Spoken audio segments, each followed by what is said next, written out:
গীবত করা যেরকম গুনাহ, গীবত শোনাটাও গুনাহ। ভাইরে, আমলনামা বরবাদ হয়ে যাচ্ছে। কিয়ামতের ময়দানে যখন দেখবেন হাজার হাজার গীবতের মামলার আসামি, একটা গীবতের বিচার হওয়া ছাড়া পাও নাড়াতে পারবেন না ভাই। সেদিন আফসোস করবেন, আল্লাহর কসম, একটা গীবতের গুনাহ আমলনামা থেকে মুছতে পারবেন না। কিন্তু দুনিয়াতে এখনো সুযোগ আছে।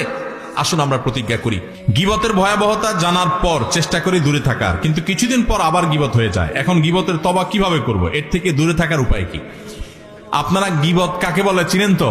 নবী সাল্লাল্লাহু আলাইহি সাল্লাম বলেছেন, আতাদরুনা মাল গীবাহ, তোমরা কি জানো গীবত কাকে বলে? সাহাবীরা বলেছেন নবী সাল্লাল্লাহু আলাইহি সাল্লামকে, আল্লাহ এবং তার রাসূল ভালো জানেন। নবী সাল্লাল্লাহু আলাইহি সাল্লাম গীবতের সংজ্ঞা দিচ্ছেন যে গীবত হলো যিকরুকা আখাকা মা ইয়াকরাহুহু, তুমি কারোর পিছনে যদি এমন কিছু বলো যেটা তার সামনে বলে সে মনে কষ্ট পাবে, এর নাম গীবত।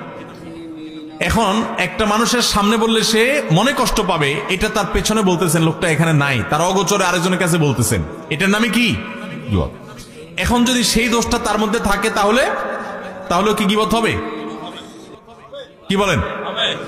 গীবত হবে।